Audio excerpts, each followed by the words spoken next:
70세인데 지금 통장에 있는 돈으로 앞으로 20년을 버틸 수 있을까요? 많은 어르신들이 마음속으로 한 번쯤은 이렇게 생각해 보셨을 거예요. 특히 70세 전후가 되면 지출은 줄지 않는데 들어오는 돈은 일정해지다 보니 내가 어느 정도는 가지고 있어야 안심이 되는지 더 궁금해지죠. 오늘은 70세 이후의 생활에서 가장 흔하게 겪는 지출 흐름을 바탕으로 누구나 바로 확인해 볼 수 있는 현실적인 기준 금액을 말씀드리려고 합니다. 60대에는 그래도 몸이 움직입니다. 장도 보고 버스도 타고 가벼운 일이라면 조금씩 해내면서 아직은 내가 할 수 있다는 마음이 남아있죠. 하지만 70세 전후가 되면 그 감각이 서서히 바뀝니다. 몸이 예전 같지 않다고 먼저 신호를 보내요. 계단 몇 칸만 올라가도 숨이 차고 장 보러 나가도 오래 걷는 게 힘들고 이틀, 사흘씩 피곤이 남기도 합니다. 이 나이가 되면 대부분의 어르신들이 속으로 이런 생각을 하십니다. 아, 이제 진짜 노후가 시작되는구나. 그리고 그 마음 하나가 생활 패턴 전체를 조용히 바꿔놓습니다. 수입은 크게 줄어듭니다. 연금 외에는 정기적으로 들어오는 돈이 거의 없고 예전처럼 소일거리라도 하려면 몸이 따라주지 않는 날이 더 많아집니다. 반면 지출은 이상하게 줄지 않습니다. 식비는 나이가 들었다고 크게 줄어드는 항목이 아니고 혼자 사는 분들도 일정하게 나갑니다. 전기가스 관리비 같은 고정비는 절약한다고 해도 큰 변화가 없습니다. 교통비도 예전처럼 걸어다니기 어렵다 보니 버스나 택시 이용이 자연스럽게 늘어나죠. 그리고 70세 이후부터 생활비를 흔드는 가장 큰 요소가 하나 생깁니다. 바로 의료비입니다.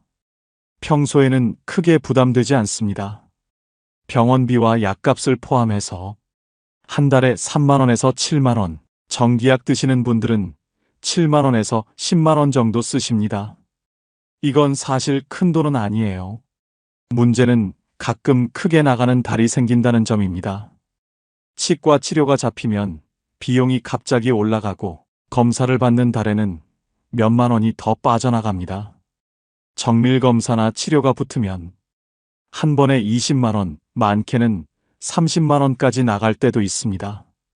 이런 날들이 70대 이후엔 더 자주 찾아옵니다. 그리고 또 하나 달라지는 건 생활 반경이 줄어든다는 것입니다. 예전처럼 직접 고치고 해결하던 일들이 몸이 불편해지면 남에게 부탁하는 일이 많아집니다. 택시를 부르게 되는 횟수도 자연스럽게 늘고 급하게 필요한 물건을 가까운 편의점에서 바로 사버리는 일도 늘어납니다. 이렇게 새어나가는 지출이 눈에 띄지 않게 조금씩 늘어납니다. 그렇다고 70세가 되면 무조건 힘들어진다는 이야기를 하려는 건 아닙니다. 오히려 그 반대입니다. 70세는 앞으로의 생활을 다시 정리할 수 있는 마지막 골든타임입니다. 아직 건강도 큰 틀에서 유지되고 있고 판단력도 또렷하고 생활 구조를 바꾸기에도 늦지 않았습니다. 이 시기에는 자신의 지출 흐름을 한 번쯤 제대로 들여다보는 게 정말 중요합니다. 나는 앞으로 얼마나 쓰게 될까? 어떤 부분은 지금부터 줄여야 할까? 급하게 돈이 들어갈 상황엔 어떻게 대비해야 하지? 이런 질문을 스스로에게 던져보는 시기입니다. 70세는 누구에게나 찾아오는 나이입니다. 이 나이에 가장 크게 달라지는 건 많이 버는 게 아니라 나도 모르게 새어나가는 돈이 늘어난다는 점입니다. 이 사실 하나만 제대로 이해해도 앞으로의 10년, 20년을 훨씬 안정적으로 지낼 수 있습니다. 그래서 오늘 이야기를 통해 70세 이후의 생활을 다시 한번 차분하게 정리해 보셨으면 합니다. 70세가 넘으면 많은 분들이 이렇게 말합니다. 집에서만 지내는데 왜 생활비가 예전처럼 줄지 않지? 조용히 사는 것 같은데도 지출은 이상하게 그대로거나 오히려 조금씩 올라가죠. 이게 70세 이후 생활의 가장 큰 특징입니다.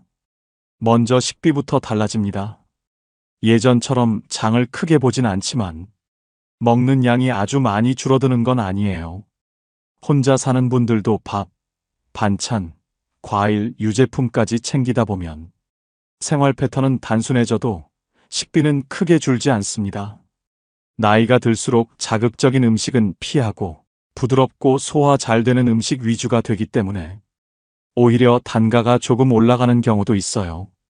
가끔 외식 한 번 하면 금방 늘어나는 것도 이 지출 패턴이죠. 그 다음은 전기가스 관리비처럼 꼭 나가는 고정비입니다. 이 비용은 나이를 먹는다고 줄지 않습니다.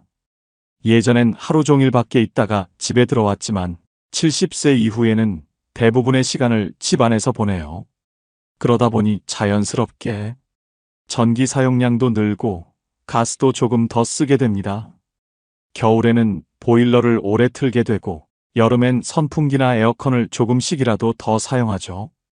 관리비와 공과금은 기본적으로 매년 조금씩 인상되기 때문에 절약한다고 크게 달라지긴 어렵습니다. 그리고 많은 어르신들이 느끼는 변화가 바로 교통비입니다. 대중교통 기본요금도 해마다 조금씩 오르고 몸이 불편하거나 장을 많이 봤을 때는 택시를 이용하는 횟수가 자연스럽게 늘어납니다. 걸어서 다닐 수 있는 반경이 줄어드니까 교통비가 당연히 조금씩 올라가는 거죠. 예전엔 하루에 한두 번만 버스를 탔다면 이제는 병원, 시장, 약국을 나눠서 다니다 보니 이동 횟수가 늘어납니다. 여기에 눈에 잘 안 보이는 지출이 슬금슬금 생기기 시작해요. 예전에는 스스로 해결하던 일이 어느 순간부터는 다른 사람의 도움을 받게 됩니다. 집 청소나 간단한 수리는 아직 할 수 있다고 해도 무거운 걸 옮긴다거나 큰 세탁을 한다거나 손이 많이 가는 일은 점점 힘들어지거든요. 그러다 보니 작은 비용들이 조금씩 새어나갑니다. 택배비, 배달비, 편의점에서 급하게 사는 물건들, 이런 지출들이 한두 번씩 쌓이면 생각보다 금액이 커집니다. 그리고 70세 이후 생활비를 흔드는 가장 큰 요인은 의료비의 패턴 변화입니다. 평소엔 크게 나가지 않습니다. 보통 병원과 약국을 합쳐 한 달에 3만 원에서 7만 원 정도에서 움직입니다. 정기약을 드시는 분들은 좀 더 쓰실 수 있지만 대부분 이 정도에서 관리돼요. 그런데 문제는 가끔 크게 나가는 달입니다. 예를 들어 치과 치료 한 번만 잡혀도 비용이 훌쩍 올라가고 정밀검사나 X-레이만 받아도 예상치 못한 금액이 빠져나가요. 그동안 멀쩡하던 무릎이 갑자기 아파서 도수치료나 물리치료를 받게 되면 한 달 지출이 확 늘어납니다. 이런 달은 많지 않지만 70세 이후에는 해마다 몇 번씩 옵니다. 그 몇 번이 생활 전체를 흔들 수 있는 거죠. 생활 반경이 줄어들면서 생기는 작은 변화들도 있어요. 이전에는 한 번에 장을 보고 집으로 들고 왔다면 이제는 무거운 걸 들기 어려워 자주 나가게 되고 필요한 걸 조금씩 사오게 됩니다. 한 번에 많이 사지 않으니 식비가 더 세분화되며 지출이 늘어나는 구조가 됩니다. 배달 서비스의 편함에 익숙해지면 배달비가 붙는 것도 자연스럽고요. 결국 70세 이후 생활비는 줄어들지 않는 지출과 예상하지 못한 지출이 합쳐져 생각보다 빠르게 움직입니다. 많은 어르신들이 나는 집에서 조용히 지내는데 왜 돈이 이렇게 들어가지? 라고 느끼는 이유가 바로 여기에 있습니다. 70세는 지출의 성격이 바뀌는 나이입니다.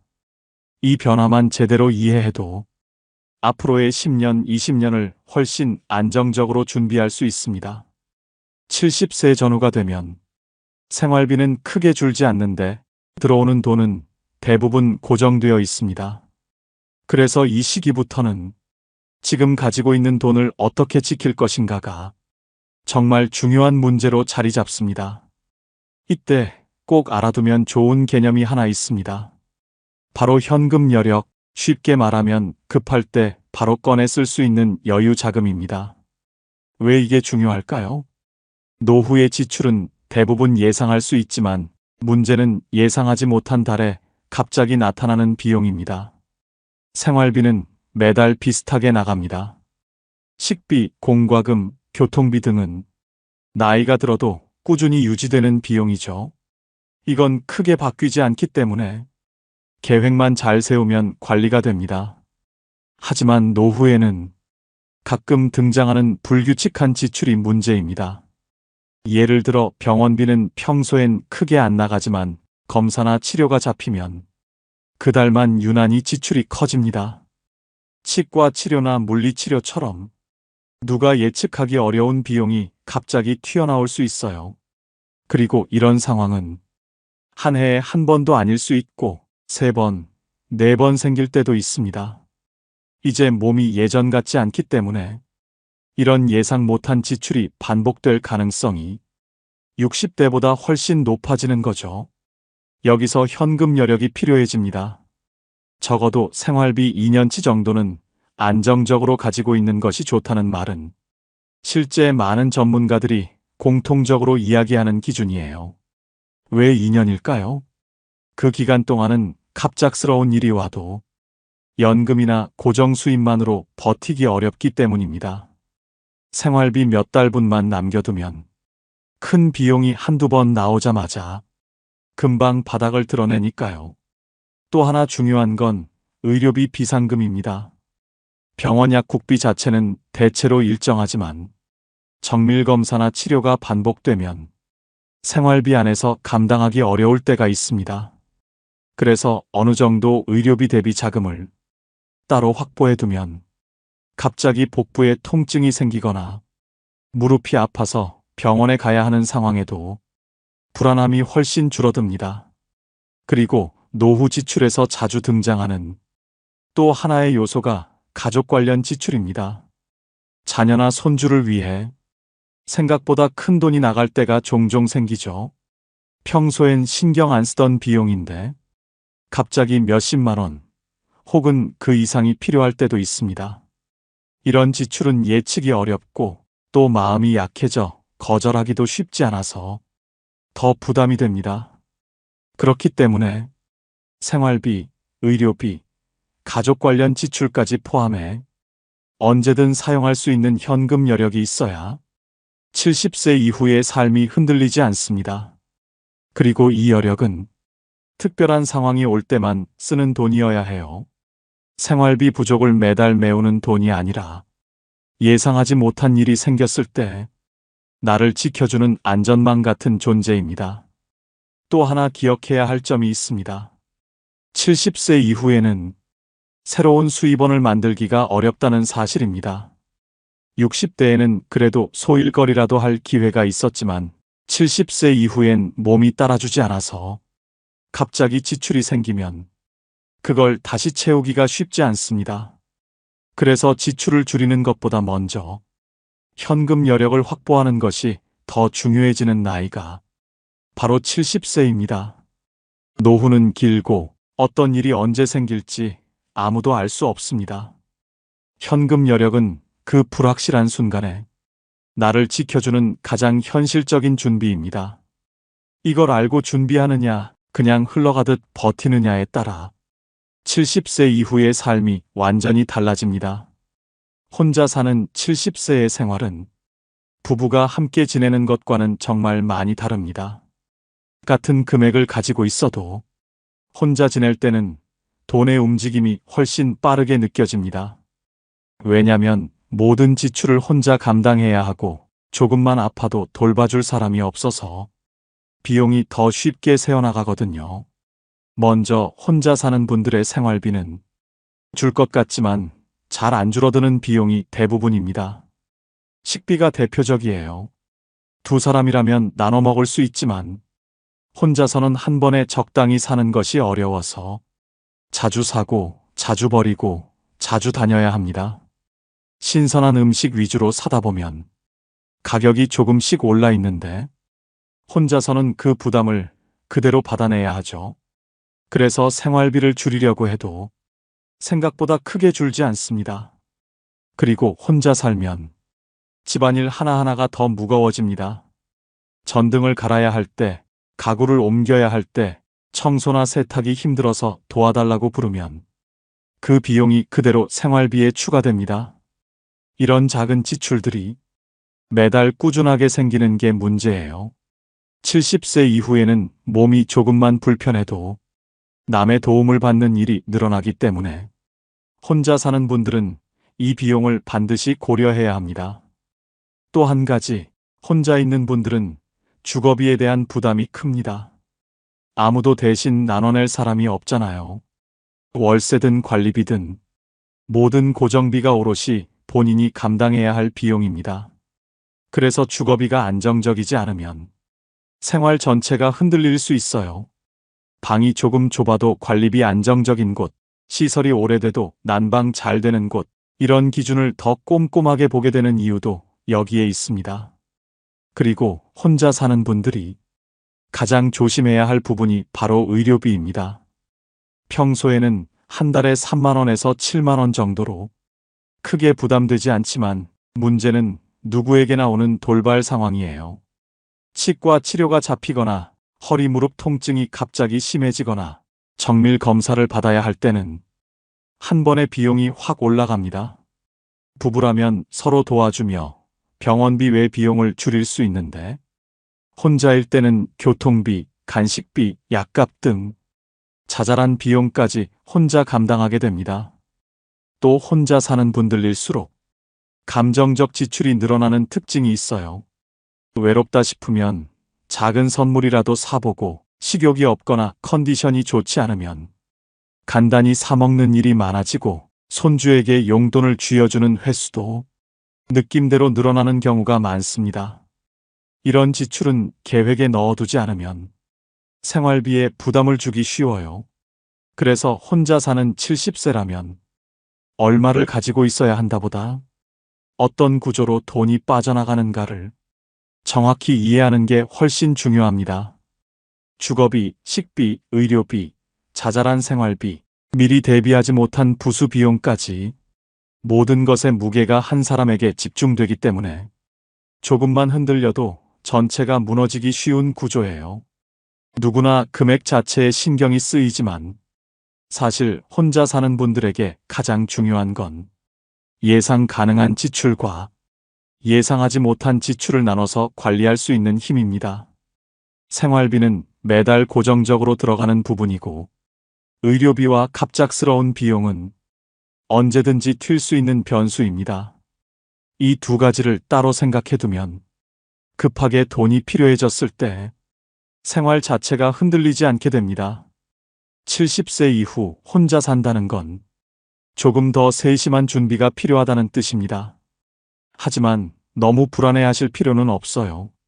지금부터라도 생활비 흐름을 정확히 알아두고 어떤 부분을 조금 더 줄일지, 어떤 부분은 꼭 챙겨야 할지 정리만 잘해두면 혼자서도 충분히 안정적으로 지낼 수 있습니다. 혼자라는 것이 부담이 되는 순간이 올 수도 있지만 준비되어 있는 사람에게 노후는 그리 흔들리지 않는 삶이 됩니다. 오늘 이야기가 그 준비의 첫걸음이 되었으면 합니다.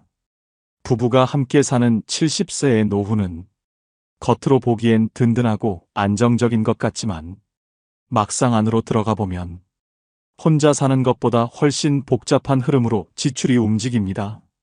두 사람이 함께 있으니 적게 들 것 같지만 실제로는 두 사람이 지내는 만큼 생활의 결이 더 세밀하게 갈라지거든요. 부부의 지출에서 가장 먼저 눈에 띄는 건 식비입니다. 둘이 함께 먹으면 당연히 절약될 거라 생각하지만 현실은 조금 다릅니다. 입맛도 다르고 건강 상태도 다르고 새벽에 속이 불편하다며 죽을 끓여야 하는 날도 생깁니다. 그래서 70대 부부 기준 월 식비는 보통 60만 원 안팎에서 움직입니다. 나이가 들수록 신선한 재료를 찾고 간편식보다 직접 만든 음식을 먹어야 속이 편하니 식비는 의외로 쉽게 줄지 않아요. 두 번째로 중요한 항목은 주거 관련 고정비입니다. 여기에는 전기, 가스, 수도 관리비 같은 생활의 바탕이 되는 비용들이 포함돼요. 70대 부부가 무난하게 지내는 수준을 보면 월 고정비는 대부분 20만 원 전후에서 결정됩니다. 집에서 보내는 시간이 길어지면 전기와 난방 사용량이 자연스럽게 올라가고 날씨가 조금만 변해도 비용이 들쭉날쭉해지죠. 특히 둘 중 한 분이라도 건강이 안 좋으면 난방이나 온도 조절을 더 자주 하게 되고 이 작은 변화들이 생활비에 꾸준히 쌓입니다. 하지만 70대 부부의 지출에서 가장 큰 변수를 만드는 건 단연 의료비입니다. 두 분이 모두 건강하면 괜찮지만 한 분이 아프기 시작하는 순간 지출은 바로 다른 모습으로 바뀌어요. 정기적인 진료와 약값만 챙겨도 평소엔 두 분 합쳐 10만 원대 중반에서 관리되지만 문제는 특별한 달입니다. 치과 치료나 검사가 겹치면 그달 의료비가 훌쩍 올라갑니다. 두 분 중 한 분이 불편하면 다른 한 분이 함께 병원에 가야 하고 택시 이동, 외식, 간식비 같은 작은 지출도 따라 붙습니다. 이 모든 것이 의료비와 함께 눈에 보이지 않게 불어나게 됩니다. 70세 이후에는 지출이 크게 튈 만한 순간들이 생각보다 자주 찾아옵니다. 몸이 예전 같지 않으니 움직이는데 덜컥 겁이 나기도 하고 집안일을 도와달라고 부르면 그 비용도 생활비 위에 올라가요. 청소, 세탁, 간단한 수리, 예전에는 직접 하던 것들이 이제는 비용을 주고 맡겨야 하는 일이 많아집니다. 여기에 부부라서 생기는 특유의 감정 기반 지출도 있어요. 손주 용돈, 자녀들 생일 챙김, 기념일의 작은 외식. 이런 지출은 계획에 넣지 않아도 자연스럽게 생겨나는 비용입니다. 크지 않은 금액들이지만 누적되면 생활비를 압박하는 요소가 되죠. 이건 부부라서 생기는 따뜻한 지출이지만 노후 생활에서는 반드시 고려해야 합니다. 부부의 지출에서 중요한 건 얼마가 드느냐보다 어떤 상황에서 지출이 갑자기 늘어나는가입니다. 둘 중 한 분의 건강이 흔들리면 다른 한 분의 생활까지 동시에 흔들립니다. 같이 지내는 장점이 큰 만큼 위험도 함께 증가하는 구조예요. 부부의 노후가 불안정해지는 건 큰 사건보다 이렇게 작은 변화들이 동시에 찾아올 때입니다. 그래도 부부의 노후에는 분명한 힘이 있어요. 서로 챙기고 지켜보고 혼자가 아니라는 것이 지출이 늘어나는 상황에서도 마음의 균형을 잡아줍니다. 하지만 안정적인 노후를 만들려면 최소한의 지출 흐름은 반드시 알고 있어야 해요. 식비는 60만 원대, 고정비는 20만 원대, 평소 의료비는 10만 원대 중반. 이 세 가지 흐름만 정확히 알고 있어도 부부의 노후는 훨씬 예측 가능해집니다. 지출이 줄지 않는다는 현실을 인정하고 그 위에서 균형을 잡아가는 것이 70세 이후 부부가 살아가는 방식입니다. 크게 불안해할 필요도 없고 허황된 목표를 세울 필요도 없어요. 내가 쓰는 돈의 흐름을 알고 흔들릴 때 대비할 힘만 갖추면 부부의 노후는 지금보다 훨씬 단단해질 수 있습니다. 살다 보면 이런 생각을 할 때가 있어요. 지금 통장에 이 정도면 괜찮지 않을까? 그런데 70세 이후에는 돈이 얼마나 있느냐보다 그 돈이 어떻게 빠져나가느냐가 훨씬 더 중요해집니다. 겉으론 멀쩡해 보이지만 흐름이 한 번만 틀어져도 통장 잔액이 눈에 띄게 줄어드는 순간들이 있어요. 첫 번째는 지출이 한꺼번에 몰리는 순간입니다. 70세 이후의 몸은 어제 같지 않고 오늘 같지도 않아요. 아침엔 괜찮다가 점심쯤 허리가 뻐근하고 다음 날은 또 멀쩡하고 몸 상태가 이렇게 오르락내리락 하면 지출도 함께 움직입니다. 평소에는 의료비가 10만 원대에서 머물지만 어느 날 갑자기 치과 치료가 잡히고 다른 날엔 정밀 검사가 필요해지면 그 달은 바로 20만 원 후반까지 올라가요. 문제는 그 금액 자체가 아니라 식비, 고정비, 의료비가 동시에 튀는 순간이에요. 생활비가 세 갈래로 한 번에 올라가는 달은 통장에 여유가 있어도 지출 흐름이 확 흔들립니다. 이런 달이 계속되는 건 아니지만 딱 두세 번만 이어져도 잔액이 이상하게 빨리 줄어든다는 느낌을 받게 되고 그때부터 불안이 시작돼요. 두 번째는 부부 중 한 분의 몸이 불편해지는 순간입니다. 부부가 함께 지내는 건 든든한 일이지만 한 분이 아프기 시작하면 지출은 아주 조용히 그러나 확실하게 달라집니다. 혼자 병원 가기 어렵다 보니 택시를 타고 같이 움직이게 되고 병원 다녀오면 기운이 빠져서 간단히 사 먹는 날이 늘어나고 청소나 빨래도 한쪽에 부담이 몰리면서 도움 서비스를 쓰게 되고요.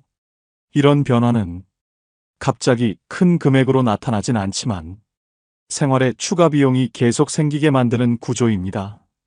특히 무서운 건 지출이 한 사람 때문에 시작돼도 결국에는 두 사람의 생활 전체가 흔들린다는 점이에요. 몸이 불편한 분은 회복이 느려지고 정상적인 쪽도 체력 부담이 쌓여 지출과 생활 리듬이 동시에 틀어지기 시작합니다.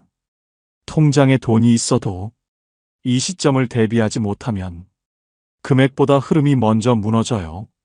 세 번째는 작은 지출들이 조용히 쌓이는 순간입니다. 사람들이 가장 많이 놓치는 부분이 이거예요. 큰 돈은 조심하지만 작은 지출들은 그냥 넘어갑니다.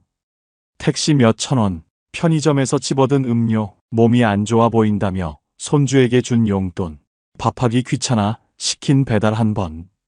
이런 건 한 번 보면 별것 아니지만 한 달, 두 달 쌓이면 생활비 흐름이 완전히 달라집니다. 70세 이후에는 수입이 늘지 않고 지출만 조금씩 올라가기 때문에 이 작은 지출들이 훨씬 크게 느껴져요. 결국 나중엔 나는 큰돈 쓴 적이 없는데 왜 잔액이 줄지? 이런 순간과 마주하게 됩니다. 결국 70세 이후 노후를 흔드는 건 금액이 아니라 흐름입니다. 통장에 얼마가 있느냐는 물론 중요한 요소입니다. 하지만 그보다 더 중요한 건 돈이 어떤 속도로 빠져나가고 어떤 순간에 흔들리기 쉬운지를 아는 거예요. 지출이 한꺼번에 몰리는 순간, 부부 중 한 분의 건강이 흔들리는 순간, 작은 지출이 꾸준히 쌓이는 순간, 이 세 가지 흐름만 이해해도 노후의 불안은 절반 이상 줄어듭니다. 그리고 바로 이 다음에서 그렇다면 70세엔 결국 얼마를 갖고 있어야 안정적인가? 이 핵심 이야기를 이어갈 수 있습니다. 70세 즈음이 되면 사람들은 하나같이 이런 이야기를 해요. 이제는 돈을 버는 게 아니라 잘 지켜야 하는 시기다. 맞는 말이지만 막상 살아보면 돈을 아낀다는 것만으로는 노후가 안정되지 않는다는 사실을 금방 알게 됩니다. 왜냐면 이 나이의 지출은 내가 계획해서 쓰는 돈보다 몸과 생활이 보내는 신호에 따라 움직이는 돈이 더 많기 때문이에요. 그리고 이 흐름을 놓치면 통장 잔액이 얼마나 있든 금방 흔들리기 시작합니다. 70세 이후의 하루는 젊을 때와 전혀 다른 방식으로 굴러갑니다. 아침엔 괜찮다가 점심엔 허리가 아프고 어느 날엔 어지럽고 어느 날엔 또 멀쩡하고 몸 상태가 들쭉날쭉하니 지출도 그대로 따라 움직여요. 가장 어려운 순간은 여러 지출이 한날 한시에 겹칠 때예요. 식비는 늘 나가고 전기가스비 같은 고정비도 멈추지 않고 그 와중에 병원 진료나 약값이 올라가면 그 다른 지출이 한꺼번에 세 방향으로 튀어올라요. 평소엔 잘 버티던 분들도 이런 달이 두세 번만 이어지면 잔액이 이상하게 빠르게 줄어든다는 걸 바로 느끼게 됩니다. 또 한 가지 흐름을 무너뜨리는 건 부부 중 한 분의 몸이 불편해지기 시작할 때입니다. 누가 먼저라고 정해진 건 아니지만 한 분이 아프기 시작하면 지출의 결이 조용하게 바뀝니다. 택시를 타고 함께 병원에 다녀오고 집안일을 혼자 하다 보면 금세 지치고 저녁은 대충 사 먹는 날이 늘어나고 청소나 세탁을 맡기는 일이 생기죠. 처음엔 이 정도야 하고 넘기지만 이런 변화는 아주 천천히, 그러나 확실하게 지출을 끌어올립니다. 금액이 문제가 아니라 생활의 리듬이 두 분 동시에 흔들리기 때문에 더 어려운 거예요. 그리고 많은 분들이 가장 늦게 깨닫는 부분, 바로 작은 지출입니다. 택시비 몇천 원, 편의점에서 산 음료 하나, 몸이 허약해 보이던 손주에게 건넨 용돈 몇만 원, 오늘은 힘들어서 시킨 배달. 이런 건 그때그때 보면 아무것도 아닌데 한 달, 두 달 쌓이면 생활비의 흐름을 완전히 바꿔놓습니다. 큰 돈을 쓴 적이 없는데 잔액이 뚝뚝 줄어드는 건 대부분 이런 작은 지출들이 만들어낸 결과예요. 그래서 70세 이후 노후가 안정되려면 절약만으로는 부족합니다. 돈을 하나하나 막으려는 게 아니라 흐름이 갑자기 흔들리는 순간을 줄이는 것이 더 중요해요. 몸이 괜찮을 때 미리 검진을 받아두면 큰 비용이 몰리는 달을 피할 수 있고, 식재료도 적당히 사두면 버리는 일을 줄일 수 있어요. 외출해야 할 일이 여러 개라면 하루에 묶어서 해결하면 택시비도 줄고, 힘든 날과 괜찮은 날을 구분해서 생활 패턴을 조정하는 것만으로도 지출 폭발을 막을 수 있습니다. 70세 이후의 노후를 지켜주는 건 큰 재산이 아니라 흐름을 잃지 않는 힘이에요. 돈이 빠르게 새어나갈 순간들이 어디에 있는지 알고 그 순간을 조금만 비켜가도 잔액은 훨씬 안정적으로 유지됩니다. 그리고 이 흐름을 제대로 이해하고 나서야 그럼 70세엔 통장에 어느 정도는 있어야 할까? 이 질문의 답이 더 선명하게 보입니다. 앞에서 한참 이야기를 나눠왔지만 결국 한 문장으로 요약하면 이거예요. 70세에는 최소한 2천만 원 정도의 손대지 않는 안전금이 통장에 있어야 합니다. 이게 결론입니다. 이 금액이 아주 큰 돈처럼 느껴질 수도 있고 반대로 그 정도 가지고 되겠나 싶을 수도 있어요. 하지만 앞에서 하나하나 짚었던 이유들을 차근히 생각해보면 딱 이 정도가 내가 불안하지 않고 살아갈 수 있는 최소한의 여유가 되거든요.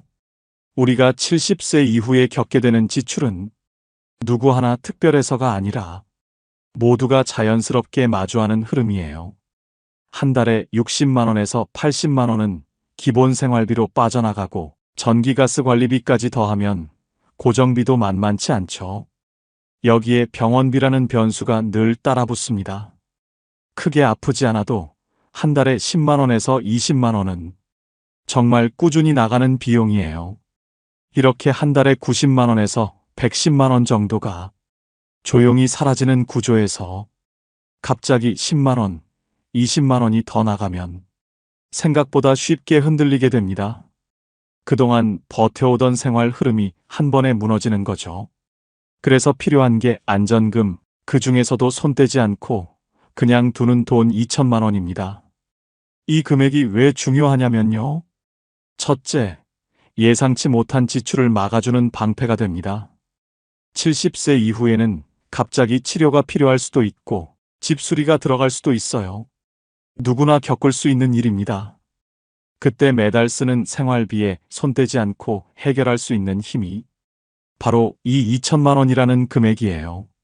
둘째, 심리적인 안정이 완전히 달라집니다. 황당하게 들리겠지만 나는 뭐든 대비할 수 있다는 감정이 노년의 하루를 얼마나 편하게 만드는지 직접 경험해 보시면 정말 크게 느껴져요. 사람이 돈 때문에 불안해지는 건 없어서가 아니라 갑자기 필요할 때 꺼낼 돈이 없어서거든요. 셋째, 생활의 품질을 끌어올릴 수 있어요. 아파도 참지 않고 병원 갈 수 있고 가끔은 외식도 하고 필요하면 교체해야 할 생활용품을 눈치 보지 않고 바꿀 수 있고요. 이런 사소한 여지가 삶의 만족도를 크게 바꿉니다. 물론 2천만 원이 마법처럼 모든 걸 해결해 주는 건 아니에요. 하지만 이 정도면 갑자기 큰일이 생겨도 당장은 버틸 수 있다. 이 확신을 주는 기준점이 됩니다. 돈의 크기보다 중요한 건 그 돈이 만들어주는 안정감이에요. 그래서 많은 전문가들이 복잡한 계산을 거쳐도 결국 같은 숫자를 이야기합니다. 그리고 실제로 70대 어르신들이 이 정도는 있어야 편안하다고 말하는 금액도 놀랍게도 비슷한 수준이에요. 정리하면 이렇습니다. 월 지출은 90만 원에서 110만 원이 평균 구조. 어디선가 반드시 예상치 못한 지출이 튀어나옴. 이 흐름을 흔들리지 않고 버티려면 손대지 않는 2천만 원의 안전금이 필요함. 그래서 70세에는 통장에 얼마 있어야 합니까? 이 질문의 결론은 늘 이렇게 돌아옵니다. 부담 없이 하루를 살고 싶다면 최소 2천만 원의 안전금. 이게 마음을 지켜주는 마지막 울타리입니다. 오늘 이야기 어떻게 들으셨나요? 우리는 누구나 나이가 들수록 조금 더 든든한 마음을 원하게 됩니다. 그 마음을 지켜주는 힘이 바로 손에 잡히는 작은 여유, 안전금이에요. 하루하루를 불안 없이 살기 위한 준비, 지금부터 천천히 시작해도 절대 늦지 않습니다. 여러분의 노후가 조금이라도 더 편안해지길 바라는 마음으로 오늘 이야기를 전해드렸습니다. 영상이 도움이 되셨다면 구독과 좋아요, 그리고 댓글도 꼭 부탁드립니다. 여러분의 응원이 앞으로의 영상을 만들어가는 큰 힘이 됩니다. 따뜻한 하루 되세요. 황혼이혼 재산분할. 45년을 함께했지만 결국 남은 건 이것뿐이었습니다. 평생을 모은 돈, 이제는 갈라서야 했습니다. 과연 이 부부의 노후는 어떻게 무너지고 무엇이 남게 될까요? 윤재만 씨는 68살입니다. 공무원으로 30년 넘게 성실히 일하며 살아온 분이었습니다. 은퇴한 지도 어느덧 3년이 흘렀습니다. 그의 곁에는 20살에 결혼해서 45년을 함께 살아온 아내 장미숙 씨가 있었습니다. 두 사람은 젊은 시절부터 지금까지 인생의 모든 순간을 함께 해온 부부였습니다. 겉보기에는 평범한 노부부였습니다. 하지만 실상은 달랐습니다. 한때 풍족하던 퇴직금 1억 2천만 원은 생활비로 조금씩 줄어들고 있었습니다. 연금 200만 원이 들어오지만 매달 생활비가 300만 원이라 100만 원씩은 퇴직금에서 뺐어야 했습니다. 그렇게 계산해 보니 10년도 지나지 않아 퇴직금이 바닥날 상황이었습니다. 아이들은 각자 가정을 꾸려 떠난 뒤였습니다. 첫째 아들은 서울에서 직장 생활을, 둘째 딸은 부산에서 자영업을, 막내 아들은 해외로 나가버렸습니다. 둘만 남은 집안은 점점 삭막해졌습니다. 예전에는 아이들 웃음소리로 가득했던 거실이 이제는 텔레비전 소리만 메아리 쳤습니다. 재만 씨는 매일 아침 일어나면 통장 잔고부터 확인하는 습관이 생겼습니다. 어제보다 줄어진 잔고를 보며 한숨만 깊어갔습니다. 생활비 좀 아껴야 해요. 재만 씨는 늘 같은 말을 했습니다. 이러다간 다 떨어져요. 그러면 아내 미숙 씨는 지친 목소리로 대꾸하곤 했습니다. 나도 아끼고 있어. 근데 이렇게 사는 게 너무 답답해. 이 말이 나온 순간 재만 씨의 얼굴은 굳어졌습니다. 45년을 함께 살아온 부부 사이에 처음으로 깊은 균열이 시작되었습니다. 미숙 씨는 더 이상 참을 수 없다는 듯 방으로 들어가 버렸습니다. 재만 씨는 혼자 거실에 앉아서 멍하니 천장만 바라보았습니다. 내가 뭘 잘못했지? 평생 가족을 위해 일만 했는데 그런 생각들이 머릿속을 맴돌았습니다. 사실 재만 씨는 몰랐습니다. 아내가 얼마나 오랫동안 혼자서 모든 것을 감당해 왔는지를. 새 아이를 키우며 시부모님까지 모시느라 자신의 꿈은 접어둔 채 살아온 45년. 그 시간의 무게를 말입니다. 퇴직 후 집에만 있는 남편을 보며 미숙 씨는 문득 깨달았습니다. 내 인생은 언제 시작되는 거지? 그날 밤부터 두 사람은 서로 다른 방에서 잠들기 시작했습니다. 45년간 함께 누워온 침대가 이제는 너무 좁게 느껴졌습니다. 아침에도 저녁에도 예전 같은 대화는 사라졌습니다. 필요한 말만 주고받을 뿐 마음을 나누는 대화는 없었습니다.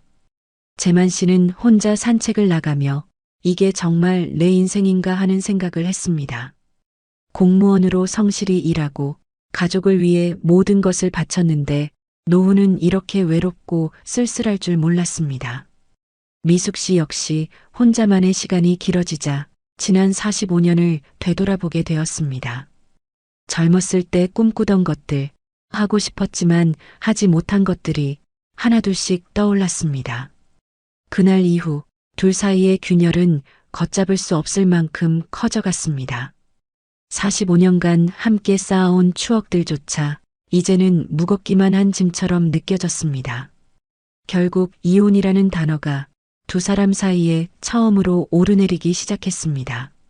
한때 서로에게 전부였던 부부가 이제는 가장 멀고 낯선 사이가 되어버린 것입니다. 결국 이혼 이야기는 현실이 되었습니다. 두 사람은 상담 끝에 법정을 찾게 되었습니다. 45년간 함께 쌓아온 모든 것을 이제는 법의 잣대로 나눠야 했습니다. 윤재만 씨는 당연히 생각했습니다. 내가 번 돈은 내 것이라고 말입니다. 공무원으로 30년 넘게 월급을 받아왔고 은퇴하며 받은 퇴직수당 1억 2천만 원도 저축통장에 모아둔 8,500만 원도 모두 자신의 것이라 믿었습니다. 아내는 한 번도 직장을 다닌 적이 없었으니 경제적 기여는 없다고 여긴 겁니다. 하지만 변호사는 차분히 설명했습니다. 민법 제839조 2에 따르면 혼인 중 형성된 재산은 공동재산으로 봅니다. 아내분이 가정과 자녀를 돌본 것도 재산 형성에 기여한 것으로 인정됩니다. 재만 씨는 이해할 수 없었습니다. 새벽 6시에 출근해 밤 10시에 돌아오며 땀 흘려 벌어온 돈인데 왜 절반을 줘야 하는지 억울했습니다. 제가 평생 벌어온 돈인데 왜 반을 줘야 합니까? 법정에서 판사는 명확히 말했습니다. 혼인 기간이 45년에 이릅니다. 이처럼 장기간의 혼인에서는 부부가 공동으로 재산을 형성했다고 판단합니다. 따라서 재산 분할 비율은 원칙적으로 5대5입니다. 재만 씨는 계산기를 꺼내 들었습니다. 퇴직금 1억 2천만 원의 절반, 6천만 원. 저축 8,500만 원의 절반, 4,250만 원. 집값 5억 원의 절반, 2억 5천만 원. 모두 합치면 아내가 가져갈 금액은 약 3억 7천만 원에 달했습니다. 내가 30년 넘게 벌어서 모은 돈의 절반을. 재만 씨의 머리는 어지러웠습니다. 아내 측 변호사가 덧붙였습니다. 전업주부의 가사노동은 경제적 가치가 분명합니다. 직접 금액으로 환산하지는 않지만 장기간의 결혼 생활에서는 재산 분할 비율을 높이는 근거가 됩니다. 판사는 서류를 확인하며 다시 말했습니다. 재산 총액은 약 7억 5천만 원. 혼인 전 형성한 재산이 거의 없으니 분할 대상은 대부분 혼인 중 형성된 것으로 봅니다. 결국 아내 장미숙 씨가 가져갈 몫은 약 3억 7천만 원으로 확정되었습니다. 윤재만 씨가 평생 성실히 일해 모은 돈의 절반이었습니다. 평생 벌어온 게 결국 반토막이라니 허무하구나. 윤재만 씨 부부의 혼인 기간은 45년. 법적으로도 사회적으로도 긴 세월이었습니다. 5년, 10년의 혼인이라면 다를 수 있습니다. 하지만 반세기에 가까운 시간은 그 자체로 엄청난 무게를 가졌습니다. 그 시간 동안 쌓인 재산은 두 사람의 공동 노력의 결과물이라고 보는 게 법의 관점이었습니다. 재만 씨는 생각해 보았습니다. 23살에 결혼해서 68살이 된 지금까지 정말 긴 시간이었습니다. 그 45년 동안 어떤 일들이 있었을까요? 아이 셋을 낳아 기르며 첫째가 대학 갈 때까지 20년, 막내가 독립할 때까지 또다시 몇 년, 시부모님을 10년간 모시고 친정어머니도 5년간 돌보았습니다. 그 모든 시간을 두 사람이 함께 했습니다. 이런 사례는 윤재만 씨 부부만의 이야기가 아닙니다. 최근 5년간 황혼 이혼이 30%나 증가했고, 특히 혼인 기간 30년 이상인 부부들의 이혼이 급증하고 있습니다. 통계청 자료를 보면 평균 혼인 지속 기간은 16년 6개월인데 45년이라는 기간이 얼마나 긴지 알 수 있습니다. 하지만 재만 씨에게는 통계보다 중요한 게 있었습니다. 그 45년의 실제 무게였습니다. 법원에서는 이런 기준을 제시했습니다. 혼인 기간 5년 미만인 경우 아내의 기여도가 낮아서 30% 전후로 인정되는 경우가 많습니다. 혼인 기간 10년 이상이면 40%, 20년 이상이면 50% 이상 인정되는 경우가 많다고 했습니다. 그리고 45년. 이 정도 기간이면 재산분할 비율이 50%를 훨씬 넘어서는 경우도 있다는 것이었습니다. 실제 황혼이혼 사례들을 보면 혼인 기간 40년 이상인 경우 아내가 60% 이상을 분할받는 판례도 있었습니다. 그만큼 오랜 세월의 기여도를 높게 평가한 것입니다. 판사는 담담히 말했습니다. 45년의 세월은 결코 가볍지 않습니다. 재만 씨는 아무 말도 할 수 없었습니다. 그의 눈에는 억울함과 허탈함이 동시에 비쳤습니다. 그런데 왜 이렇게 오랜 기간을 함께 산 부부들이 노년에 와서 이혼을 결정하는 걸까요? 전문가들은 몇 가지 이유를 제시합니다. 남편의 퇴직 후 집에서 보내는 시간이 늘어나면서 생활 패턴의 차이로 갈등이 심화되는 경우가 많다고 합니다. 재만 씨 부부도 정확히 그런 경우였습니다. 정말 오랫동안 서로를 의지하며 살아왔는데 퇴직 후 집에서만 지내다 보니 갈등이 생긴 것입니다. 경제적 어려움도 함께 견뎠고 아이들 교육 문제도 함께 고민했습니다. 시부모님 간병도 함께 했고 인생의 크고 작은 문제들을 함께 해결해 왔습니다. 법원은 이런 점들을 종합적으로 고려합니다. 단순히 시간의 길이만이 아니라 그 시간 동안 쌓인 협력과 기여도를 봅니다. 미숙 씨의 변호사가 말했습니다. 45년간 집안의 모든 일을 도맡아 했습니다. 아이들 교육은 물론이고 시부모님 간병까지 전부 아내의 몫이었습니다. 남편이 승진하고 좋은 평가를 받을 수 있었던 것도 뒷바라지가 있었기 때문입니다. 회식이 늦어져도 출장이 길어져도 집안 살림은 항상 안정적으로 돌아갔습니다. 재만 씨는 문득 깨달았습니다. 정말로 혼자서 모든 것을 해낸 게 아니었구나. 아내가 없었다면 지금의 자신도 없었을 것이라는 사실을. 45년이라는 세월 앞에서 법도 사회도 그 무게를 인정하고 있었습니다. 그 긴 시간 동안 함께 만들어온 모든 것들이 이제는 공정하게 나눠져야 할 대상이 된 것입니다. 재만 씨는 고개를 떨궜습니다. 억울하다는 생각보다는 허탈함이 더 크게 다가왔습니다. 이렇게 무거울 줄 그땐 정말 몰랐습니다. 장미숙 씨는 한 번도 직장을 다닌 적이 없었습니다.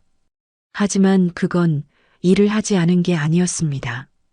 아이 셋을 낳아 키우며 집안을 돌보며 시부모님까지 모셨습니다.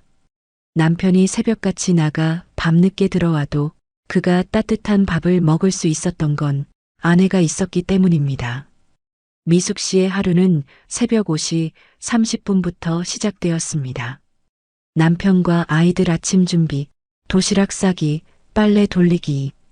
오전 10시가 되어서야 잠시 숨을 돌릴 수 있었습니다.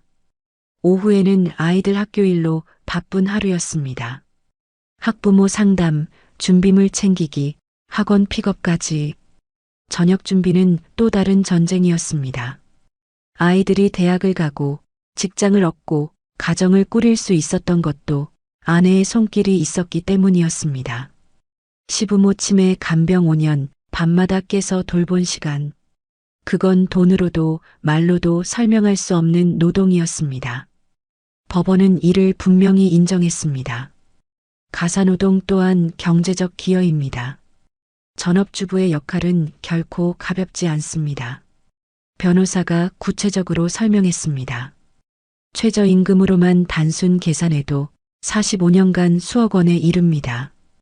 육아, 살림, 간병을 전문업체에 맡긴다면 월 300만 원은 좋게 들어갑니다.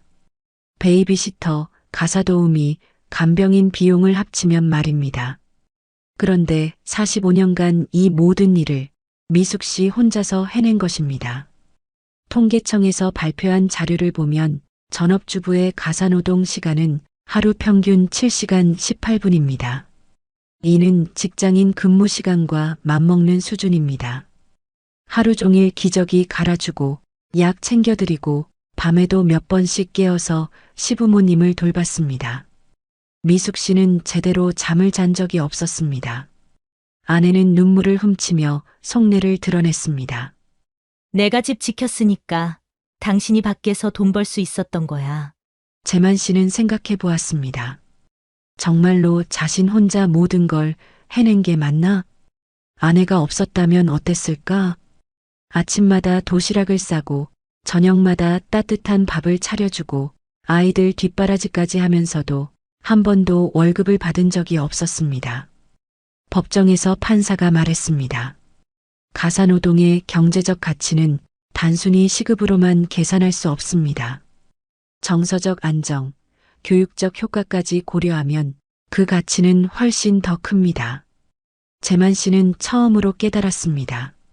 아내의 45년이 얼마나 소중한 시간이었는지를. 그 시간이 없었다면 지금의 자신도 아이들도 가정도 없었을 것이라는 사실을. 재만 씨는 눈을 피했지만 그 말이 사실이라는 걸 누구보다 잘 알고 있었습니다. 문제는 두 사람 모두 이미 은퇴했다는 사실이었습니다. 예전처럼 다시 돈을 벌 수도 새로운 길을 찾을 수도 없었습니다. 남은 건 오직 퇴직금과 집, 그리고 몇 장 안 되는 예금 통장뿐이었습니다. 재만 씨는 68살이었습니다. 미숙 씨는 65살이었습니다. 둘 다 새로 일자리를 구하기에는 너무 늦은 나이였습니다. 재산을 반으로 나눈다면 두 사람 모두가 가진 돈은 각각 3억 7,500만 원 정도. 앞으로 살아갈 20년 그 돈으로 버텨야 했습니다. 혼자 살 때 월 생활비를 200만 원이라고 계산해 봤습니다. 1년이면 2,400만 원, 10년이면 2억 4천만 원, 20년을 살려면 4억 8천만 원이 필요했습니다. 그런데 나눠받을 돈은 3억 7,500만 원, 1억 원이 부족한 상황이었습니다. 게다가 의료비는 계산에 포함되지 않았습니다. 나이가 들면서 병원비는 점점 늘어날 텐데 그 돈은 어디서 마련해야 할까요? 윤재만 씨는 계산기를 두드리다 고개를 떨궜습니다. 이 돈 나누고 나면 나한테 뭐가 남는 거지?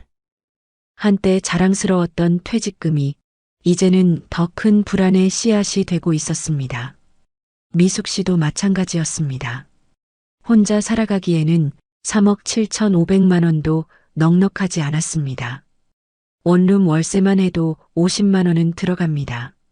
생활비 150만 원까지 합치면 월 200만 원은 기본적으로 필요합니다. 두 사람 모두 경제적으로 여유로운 노후를 꿈꾸고 있었는데 현실은 그렇지 못했습니다. 게다가 인플레이션까지 고려하면 20년 후 물가는 지금보다 훨씬 높아질 것입니다. 지금의 200만 원이 20년 후에는 300만 원의 가치가 될지도 모릅니다. 재만 씨는 친구들과 만날 때마다 이런 고민을 털어놓곤 했습니다. 이혼하고 나면 진짜 빈털터리가 되는 거야. 하지만 친구들도 별다른 해답을 주지 못했습니다. 대부분 비슷한 상황에 처해 있었기 때문입니다.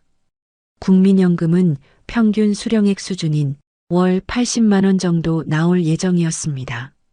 그나마 다행이었지만 생활비를 모두 충당하기에는 턱없이 부족했습니다. 결국 두 사람 모두 노후 20년을 불안하게 살아가야 하는 냉혹한 현실을 마주하게 되었습니다. 이혼은 단순히 관계의 끝이 아니라 두 사람 모두의 생존이 걸린 싸움이었습니다. 그럼에도 불구하고 두 사람의 마음은 이미 돌이킬 수 없을 만큼 멀어져 있었습니다. 집을 팔아 나눌 것인가, 한쪽이 살고 다른 한쪽이 보상을 받을 것인가, 통장을 어떻게 나눌 것인가. 노후 자산이 하나씩 도마 위에 오를 때마다 부부의 갈등은 깊어졌습니다. 재만 씨는 집을 팔기 싫었습니다. 45년간 살아온 추억이 담긴 곳이었기 때문입니다. 아이들이 태어나고 자란 곳, 부모님을 모셨던 곳, 모든 기억이 스며 있는 공간이었습니다. 하지만 집값이 5억 원인 상황에서 미숙 씨 목 2억 5천만 원을 현금으로 줄 방법이 없었습니다. 퇴직금과 예금을 합쳐도 부족했습니다. 결국 집을 팔아야 하는 상황이었습니다. 미숙 씨는 오히려 시원했습니다. 그 집에서 보낸 45년이 모두 행복한 기억만은 아니었기 때문입니다. 시어머니 간병하느라 고생했던 방, 혼자서 아이들 키우며 밤새 걱정했던 거실, 남편과 말다툼했던 침실, 모든 공간이 힘겨웠던 시간들로 채워져 있었습니다. 변호사들은 구체적인 분할 방안을 제시했습니다. 집 5억 원, 퇴직금 1억 2천만 원, 예금 8,500만 원, 총 7억 500만 원을 절반씩 나누는 것, 각자 3억 7,500만 원씩 가져가는 것이 가장 공정한 방법이라고 했습니다. 하지만 숫자로 나누기에는 45년의 세월이 너무 무거웠습니다. 재만 씨는 생각했습니다. 정말 이게 끝인가? 45년을 함께 산 것이 이 정도 가치밖에 안 되는 건가? 미숙 씨도 복잡한 마음이었습니다. 돈을 받는다고 해서 지난 45년이 없어지는 것은 아니었습니다. 좋았던 기억들도 힘들었던 시간들도 모두 자신의 인생이었습니다. 돈보다 더 무거운 것은 45년간 함께한 세월과 추억이었습니다. 첫 아이를 낳았을 때의 기쁨, 집을 처음 샀을 때의 감격, 아이들 결혼식에서 함께 흘렸던 눈물, 시부모님 장례식에서 서로 의지했던 순간들, 그 모든 것들이 이제는 법정에서 숫자로 계산되고 있었습니다. 그러나 장미숙 씨의 결심은 단호했습니다. 돈이 문제가 아니야. 이제 내 인생을 살고 싶어. 그 말은 재만 씨의 마음을 무너뜨렸습니다. 함께 쌓아온 세월조차 이제는 의미가 없는 듯 했습니다. 재만 씨는 마지막으로 물었습니다. 정말 다시 생각해 볼 생각은 없어? 미숙 씨는 고개를 저었습니다. 45년 동안 당신을 위해 살았어. 이제는 나를 위해 살고 싶어. 그날 밤 두 사람은 마지막으로 같은 집에서 잠들었습니다. 하지만 마음은 이미 서로 다른 곳을 향하고 있었습니다. 45년의 결혼 생활이 이렇게 끝나가고 있었습니다. 이혼은 돈의 문제가 아니라 결국 두 사람의 세월까지 잘라내는 일이었습니다. 황혼 이혼의 재산 분할은 단순히 숫자의 문제가 아니었습니다. 기본 원칙, 혼인 기간, 보이지 않는 기여도, 퇴직 후의 냉혹한 현실, 그 모든 것이 얽혀 한 사람의 노후를 송두리째 흔들어 놓았습니다. 윤재만 씨와 장미숙 씨, 45년을 함께 살아온 이 부부는 법정에서 모든 것을 나누게 되었습니다. 집 5억 원을 팔아서 나누고 퇴직금 1억 2천만 원도 절반씩, 예금 8,500만 원도 절반씩, 각자 3억 7,500만 원씩 가져가게 되었습니다. 하지만 그 돈으로 과연 20년의 노후를 버틸 수 있을까요?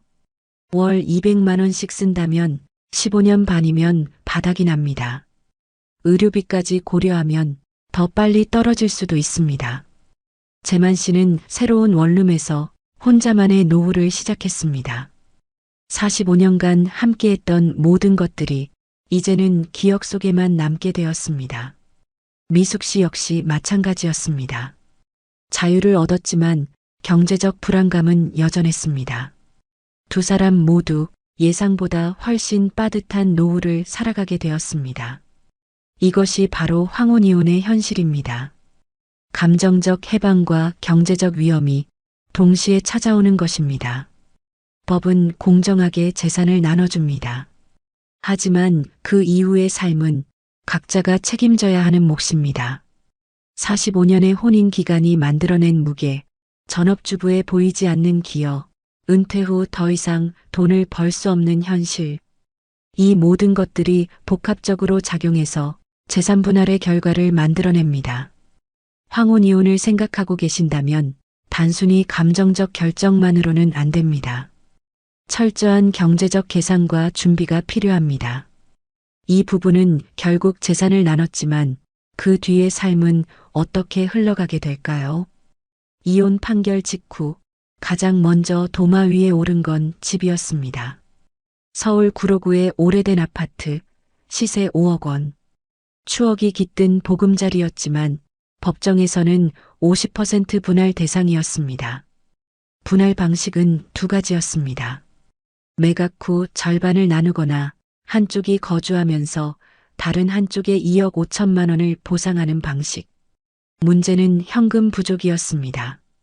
퇴직금 1억 2천만 원과 예금 8,500만 원을 모두 합쳐도 상대 몫을 보상하기는 어려웠습니다. 미숙 씨는 단호히 말했습니다. 집을 팔아서라도 제 몫은 온전히 받아야겠습니다. 결국 두 분은 매각을 택했습니다. 집을 팔고 나서 생긴 비용들을 계산해 봤습니다. 다행히 45년간 1주택을 보유하고 거주했기 때문에 양도소득세는 비과세 대상이었습니다. 중개수수료 200만 원, 법무사 비용 70만 원까지 합치면 총 270만 원이 나갔습니다. 실제로 손에 들어온 돈은 4억 9,730만 원이었습니다. 각자 2억 4,865만 원씩 나눠 가졌습니다. 법정에서 계산했던 2억 5천만 원과 큰 차이는 없었습니다. 이제 새 집을 구해야 했습니다. 재만 씨는 구로구 근처의 분리형 원룸을 알아봤습니다. 보증금 5천만 원에 월세 80만 원짜리 15평. 2000년대 초반에 지어진 건물이었지만 혼자 살기에는 충분했습니다. 관리비 5만 원에 수도 전기 가스비까지 합치면 월 12만 원 정도 더 들어갔습니다. 총 주거비는 월 97만 원이었습니다. 미숙 씨는 같은 구로구에서 좀 더 작은 곳을 찾았습니다. 보증금 5천만 원에 월세 65만 원짜리 10평 원룸이었습니다. 90년대에 지어진 오래된 건물이었지만 지하철역과도 가까웠습니다. 관리비 4만 원에 수도 전기 가스비 10만 원까지 합치면 총 주거비는 월 79만 원이었습니다. 두 사람 모두 집 문제는 해결했지만 보증금과 이사 비용으로 상당한 돈이 들어갔습니다. 하지만 혼자 사는 것은 생각보다 어려웠습니다. 재만 씨는 45년간 아내가 해주던 요리를 이제 혼자 해야 했습니다. 하지만 요리 경험이 전혀 없었습니다. 결국 배달 음식과 외식에 의존하게 되었습니다. 하루 식비만 18,000원씩 들어갔습니다. 한 달이면 54만 원. 서울 물가가 비싸다 보니 식비 부담이 더욱 컸습니다. 더 큰 문제는 건강이었습니다. 기름진 음식을 계속 먹다 보니 소화가 잘 안 되고 체중도 늘어났습니다. 재만 씨는 예전 미숙 씨의 집밥이 그리웠습니다. 미숙 씨는 다른 문제가 있었습니다. 45년간 남편과 함께 살다가 혼자 원룸에 있으니 밤이 무서웠습니다. 작은 소리에도 깜짝깜짝 놀랐고 잠들기가 어려웠습니다. 전구가 나가거나 변기가 막혀도 스스로 해결해야 했습니다. 두 사람 모두 아플 때가 가장 힘들었습니다. 감기라도 걸리면 돌봐줄 사람이 없었습니다. 약국에 가는 것조차 혼자 해야 했습니다. 재만 씨의 월 생활비를 계산해 보니 주거비 97만 원, 식비 54만 원, 취미 및 차량 유지비, 기타 생활비 100만 원까지 합치면 총 251만 원이 들어갔습니다. 1년이면 3,012만 원, 10년이면 3억 120만 원. 계산해 보니 6년 정도면 바닥날 상황이었습니다. 미숙 씨는 요리를 할 줄 알아서 식비는 절약했지만 그래도 혼자 장보고 요리하기엔 40만 원은 들어갔습니다. 대신 보안 문제로 택시를 자주 이용했습니다. 주거비 79만 원, 식비 40만 원, 택시비 및 기타 생활비 80만 원까지 합치면 총 199만 원이 들어갔습니다. 1년이면 2,388만 원, 10년이면 2억 3,880만 원. 그녀는 8년 정도는 버틸 수 있을 것 같았습니다. 하지만 두 사람 모두 깨달았습니다. 서울에서 혼자 사는 것이 생각보다 훨씬 비싸다는 것을. 예전에는 두 사람이 함께 써서 모든 비용을 나눠 썼는데 이제는 각자 감당해야 했습니다. 재만 씨는 혼자 중얼거렸습니다. 서울에서 혼자 살기가 이렇게 힘들 줄 몰랐어. 황혼이혼의 첫 번째 현실이었습니다. 재산 분할 자체보다는 이후의 생활비 증가가 더 큰 부담이라는 것. 그런데 더 큰 문제들이 기다리고 있었습니다. 연금과 빚에 관한 이야기가 남아 있었기 때문입니다. 집을 나눈 뒤에도 끝이 아니었습니다. 이제는 매달 들어오는 연금을 두고 또 다른 갈등이 시작되었습니다. 재만 씨는 30년간 공무원으로 일하며 성실히 연금을 납부했습니다. 퇴직 후 받게 될 연금이 노후 생활의 버팀목이라고 생각했습니다. 하지만 법원은 이것도 재산분할 대상이라고 판단했습니다. 혼인 기간 동안 납부한 연금은 공동재산. 따라서 절반을 분할해야 한다는 것이었습니다. 재만 씨는 이해할 수 없었습니다. 내가 낸 연금인데 왜 반을 줘야 합니까? 하지만 미숙 씨의 생각은 달랐습니다. 당신이 회사 다니는 동안 내가 집 지켰으니 이 연금도 내 몫이 있어야 한다고 생각했습니다. 법원은 명확하게 판단했습니다. 혼인 기간 중 형성된 연금급여는 부부의 공동 노력으로 만들어진 재산이라는 것. 결국 재만 씨가 받을 연금은 생각보다 크게 줄어들었습니다. 혼자 살기엔 빠듯한 수준이었습니다. 미숙 씨는 그나마 연금을 받게 되었지만 45년간 전업주부로 살아온 그녀에게는 여전히 부족한 금액이었습니다. 두 사람 모두 깨달았습니다. 연금 분할이 이렇게 큰 의미를 갖는다는 것을. 재만 씨는 친구들에게 물어봤습니다. 다들 비슷한 고민을 하고 있었습니다. 연금만으로는 생활이 어려워서 70세가 넘어서도 일을 해야 한다고 했습니다. 미숙 씨 역시 불안했습니다. 연금 분할로 받는 돈만으로는 안정적인 노후를 보장받기 어려웠기 때문입니다. 황혼이혼의 두 번째 현실이었습니다. 집뿐만 아니라 연금까지 나눠야 하고 각자의 노후 계획이 완전히 바뀐다는 것. 그런데 가장 큰 충격은 아직 남아 있었습니다. 지금까지 몰랐던 빚들이 하나둘씩 드러나기 시작했기 때문입니다. 집과 연금을 나눈 뒤에도 문제는 끝나지 않았습니다. 다음 쟁점은 빚이었습니다. 퇴직 후 연금만으로는 생활이 빠듯해 생활비를 메우기 위해 부부 공동 명의로 받은 대출이 있었습니다. 카드 대금, 가전제품 할부금, 의료비 할부까지 여러 빚들이 쌓여 있었습니다. 재만 씨는 주장했습니다. 생활비 때문에 밀린 건데 내가 갚아야 합니까? 변호사는 설명했습니다. 혼인 중 발생한 채무도 공동 책임입니다. 반씩 부담하셔야 합니다. 재산만 나누는 게 아니었습니다. 빚도 절반씩 나눠지는 것이었습니다.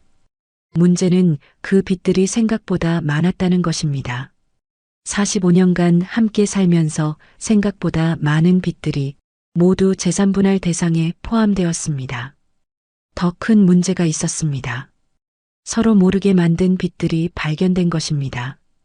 재만 씨 명의로 된 개인 대출, 미숙 씨가 전혀 모르는 돈이었습니다. 퇴직 준비를 위해서라고 했지만 실제로는 다른 용도로 쓴 돈이었습니다. 미숙 씨 명의의 카드 대금도 있었습니다. 자녀 지원과 생활비로 쓴 카드 대금이었는데 재만 씨는 전혀 몰랐던 빚이었습니다. 두 사람 모두 예상보다 받을 돈이 크게 줄어들었습니다. 재만 씨는 화가 났습니다. 미숙 씨가 모르게 받은 개인 대출까지 왜 자신이 절반을 부담해야 하는지 이해할 수 없었습니다. 미숙 씨도 마찬가지였습니다. 자녀 지원은 가족을 위한 것이었는데 왜 빚으로 취급되는지 억울했습니다. 하지만 법은 명확했습니다. 혼인 중 발생한 모든 채무는 용도에 관계없이 공동 책임이라는 것. 변호사가 덧붙였습니다. 앞으로도 새로운 빚이 발견될 수 있습니다.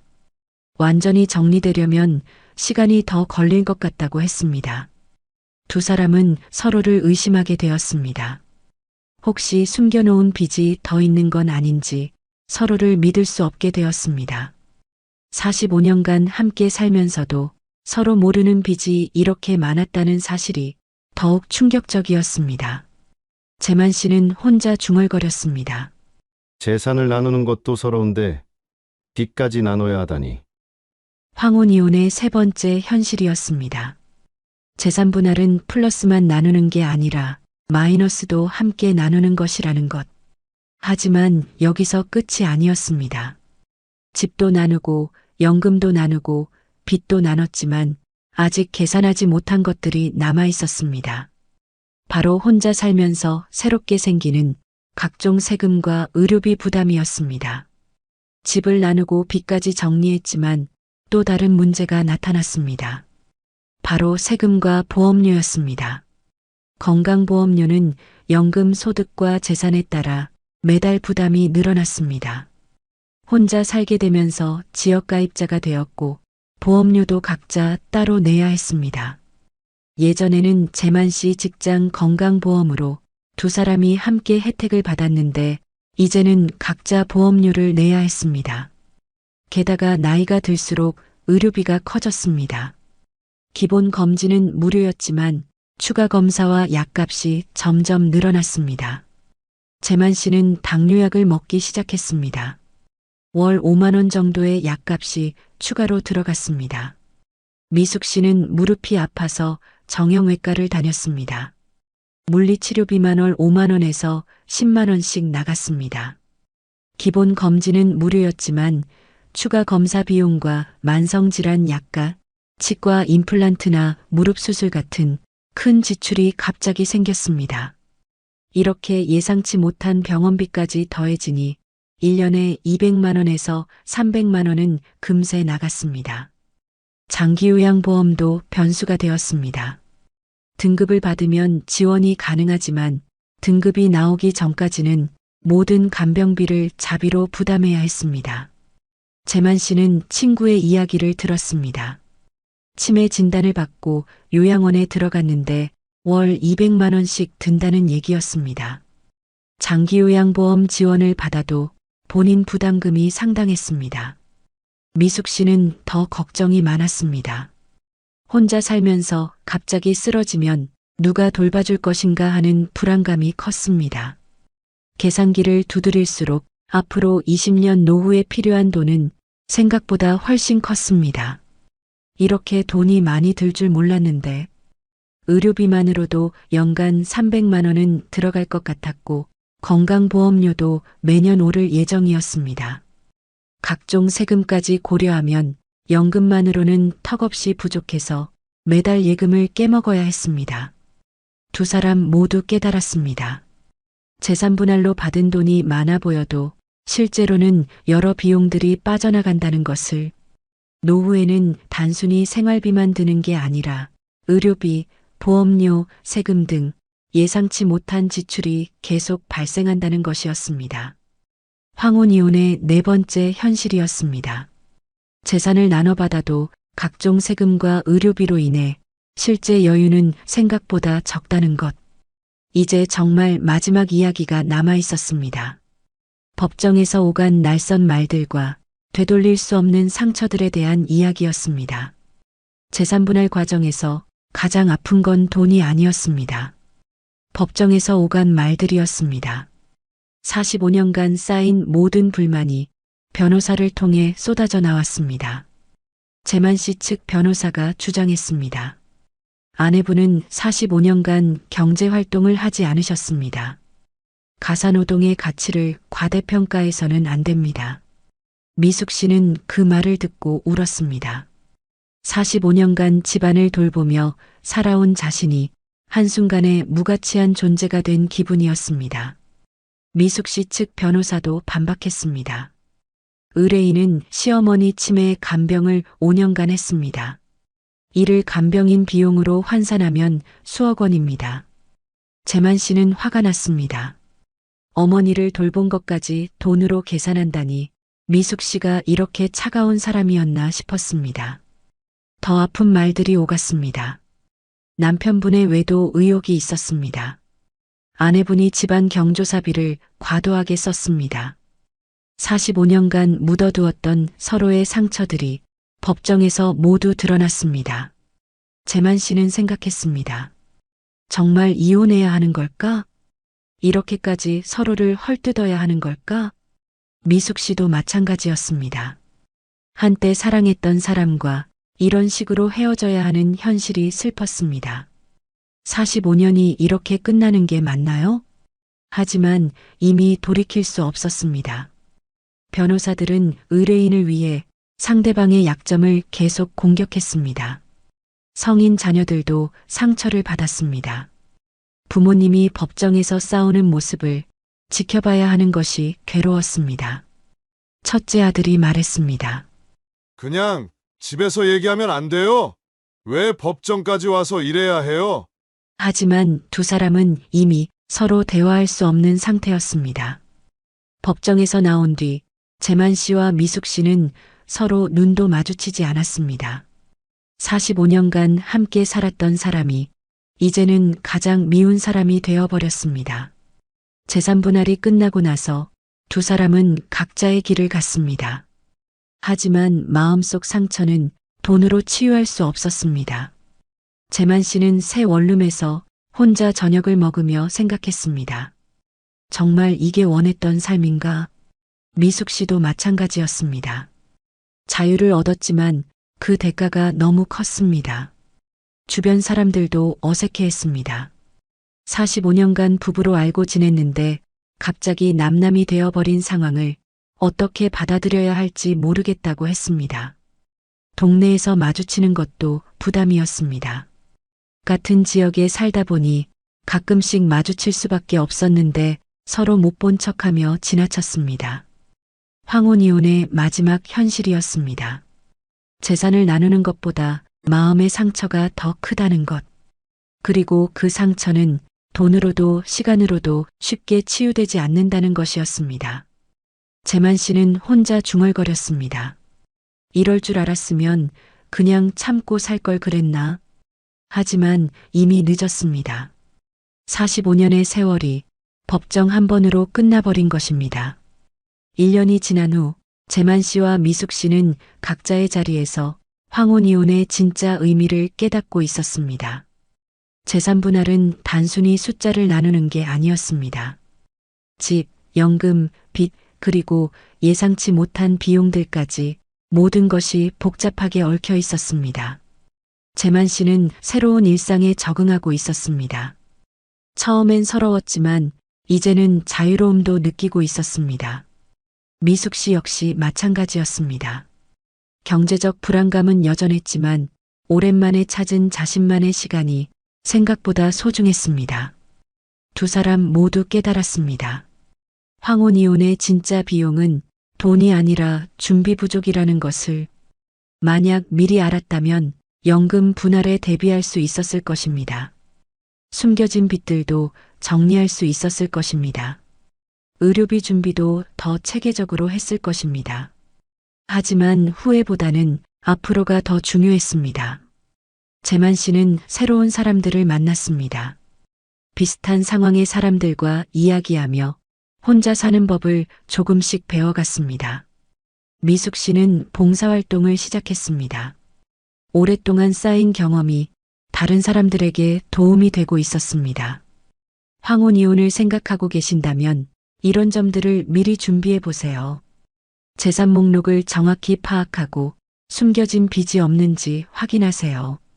연금 분할이 어떻게 이루어지는지 알아보고 혼자 살 때의 생활비를 계산해 보세요. 무엇보다 중요한 건 감정적 결정보다는 냉정한 계산과 준비입니다. 오랜 세월이 하루아침에 끝나는 건 생각보다 훨씬 큰 변화입니다. 하지만 그 변화가 반드시 불행을 의미하지는 않습니다. 준비만 잘 된다면 새로운 시작이 될 수도 있습니다. 재만 씨와 미숙 씨의 이야기는 여전히 진행 중입니다. 어려움도 있지만 각자만의 방식으로 적응해 가고 있습니다. 황혼 이혼은 끝이 아니라 또 다른 시작일 수 있습니다. 다만 그 시작을 위해서는 충분한 준비와 각오가 필요할 뿐입니다. 이야기가 도움이 되셨다면 구독과 좋아요 부탁드립니다. 여러분의 생각은 어떠신가요? 댓글로 함께 나눠주세요.